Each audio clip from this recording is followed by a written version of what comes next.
Let me be really honest. This episode might be about breastfeeding, but it's actually about so much more. It's about trusting your body, even when it feels like it's not doing what it's supposed to do. It's about permission to choose what works for you, not what society, social media, or that one stranger at the pediatrician's office says is best. It's about honoring the strength in every version of your feeding journey, whether you exclusively breastfeed, pump, formula feed, or something in between. I'm going to tell you my story today, not because it's the blueprint, but because it might remind you that you are not alone. So let's dive in together. Postpartum is hard. One second we feel like our bodies are miraculous, and the next we feel like we're a complete mess, out of touch with the strong, confident women we used to be, all while the fitness industry pressures us to bounce back as quickly as possible to a body that never looked like it was pregnant to begin with. That's why, whether we're 3 days postpartum or 3 years postpartum, we need the refreshing truth of gospel-focused fitness to give us energy for the physical challenges of motherhood, peace with our postpartum bodies, and kingdom-centered motivation to train for strength and stamina. So mama, whether you're sipping on cold coffee or folding 5-day-old laundry, I pray by listening every Monday, you become equipped, encouraged, and empowered for a strong motherhood, all for God's glory. This is the Strong After Birth podcast. Thanks for joining us. There's this unspoken pressure that if you really loved your baby, you'd breastfeed no matter what, or worse, that you'd do it perfectly. But what if that narrative is harming more moms than it's helping? What if instead of asking, am I doing enough, you started asking, is this working for me, for my baby, and my health, physically, mentally, and emotionally? I see you. You've tried all the things, the lactation consultant, the supplements, the scheduling hacks, you've read the blogs, joined the Facebook groups, and even cried in the dark while your baby cried too. You've worked so hard. You've given so much, and maybe you still feel like you're falling short. But here's the truth. Doing your best in complex, exhausting circumstances is not failure. It breeds resilience, and it matters. Here's what I wish someone had told me sooner. Breastfeeding is one way to bond with your child. It's not the only way to be a good mom, a connected mom, or even a healthy mom. And the research is clear on this. It says that a fed baby, a safe and supported caregiver, and a nurturing environment matter more than perfection and how the food gets delivered. And yet, society tells us that we have to try harder. We have to do better. And maybe we tried every trick the lactation consultant suggested. Maybe we tried feeding on demand, even when you were depleted. We tried pumping, even though you made it and you dreaded the sound of that machine. Maybe you told yourself it'll get better just one more week. If so, you're not alone and you're not weak for feeling overwhelmed. In my own journey, it was extremely painful to breastfeed my son at first. We called him the Velocilatcher because straight out of the hospital, that son latched onto my breast like it was going out of style. But I remember gritting my teeth every time he latched because it was so painful. And when I started pumping around 4 months, it just felt so mechanical and disconnected, even though it fit the bill for the nanny that we had coming at the time to watch Boaz. But around 18 months, we began to start slowly weaning. I noticed that he had more interest in food in the afternoons and the afternoon feeding. And so we began to drop one feeding at a time. And it's funny because I actually started to enjoy it more then. Yes, it took about 18 months for me to actually enjoy breastfeeding. So for the mom who's putting pressure on herself right in the hospital, or maybe even 6 weeks postpartum to feel like you have to enjoy it, can I just give you permission to say it might just take time? But breastfeeding around 18 months became a quiet, sacred rhythm that I really enjoyed with our son, particularly because it wasn't painful at that point. But then I began to notice he was less and less interested in breastfeeding. The joy kind of started to fade again, and the feedings became shorter. And fast forward now to almost 24 months. He is 23 months today. He started to show less and less interest in breastfeeding, and the nighttime feed just before bed got even shorter and shorter.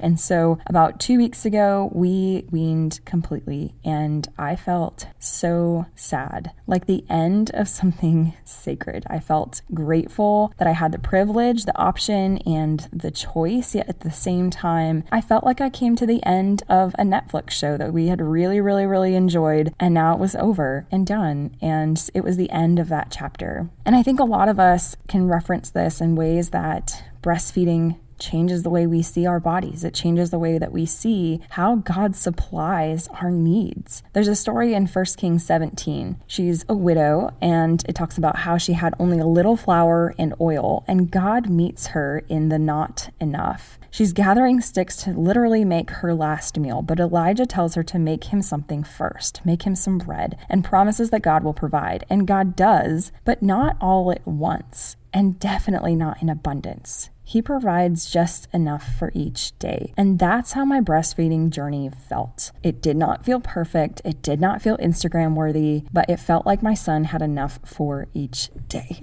And when I let go of doing it perfectly and started asking what's working for me and my baby, that's when peace found me again, and we started having more of that joy and connection. When you stop measuring your worth in ounces, you might just find more joy at bedtime. You might find less anxiety around feedings, more connection with your baby, maybe room to heal mentally, physically, or emotionally, and a deeper sense of God's already called me to be enough. Here's what I'd love for you to do next. Ask yourself, what's been the hardest part of this breastfeeding journey? And what's been beautiful, even if small? I can tell you personally, the hardest part of my breastfeeding journey was the first 3 months. I had to do some very, very deep breathing exercises when he would latch on because it was painful, but I could tell with each feeding that it was getting a little bit better time and time again. And that's honestly what kept me going. And the most beautiful part was at bedtime, just watching his face and watching him just enjoy what God had given me to give to my son. Next, I want you to spend a moment in 1 Kings 17 about the story where the widow was preparing the meal and Elijah came and said, "You need to make me bread. Please make me more." And I want you to journal about what your flour and oil are. What are you clinging to? And where do you need to trust God for daily bread? And then finally, I want to give you some resources that helped me, and I hope that they offer you comfort and clarity too. The first is kellymom.com. If you haven't checked that out yet, it is full of evidence-based info on breastfeeding, weaning, pumping, and more. She is very compassionate, she's clear, and she's really practical. And I also, as a minimalist, appreciate that her page is not full of a bunch of advertisements that just feel really distracting. The second is the La Leche League. Now, if you haven't heard of the La Leche League, it's a local and virtual support groups for mom at every stage of breastfeeding. I personally attended about 4 or 5 meetings when Boaz was first born and thought it was really empowering to see other moms going through the journey, whether they were first-time moms or even second or third-time moms. The next is the breastfeeding helpline. Now, this is something I have not used personally, but I've had friends and clients who have utilized it. It is a helpline that you can literally call at any time to get free expert advice through the Office of Women's Health. The phone number for that is 1-800-994-9662. If you're that person who just wants to talk to somebody instead of looking online or scrolling through Google, that might be an awesome resource for you. And then the last two is an Instagram account called Beyond the Breast on Instagram. She is super supportive and she has great content on formula feeding, combo feeding, and more of the mental health aspect of breastfeeding. And then last but not least is to get connected with a local IBCLC or lactation consultant. This is a board certified lactation consultant, and it can be such a lifeline for you if you are looking for that in-person connection to maybe identify if there's a tongue tie, if you need some physical therapy with your child. And it was extremely helpful for me to meet with them. I think that we met with our IBLC probably when Boaz was about 6 weeks old. We went to go see and check to see if he had a tongue tie, and it turns out he didn't. It turns out he was just a really aggressive latcher.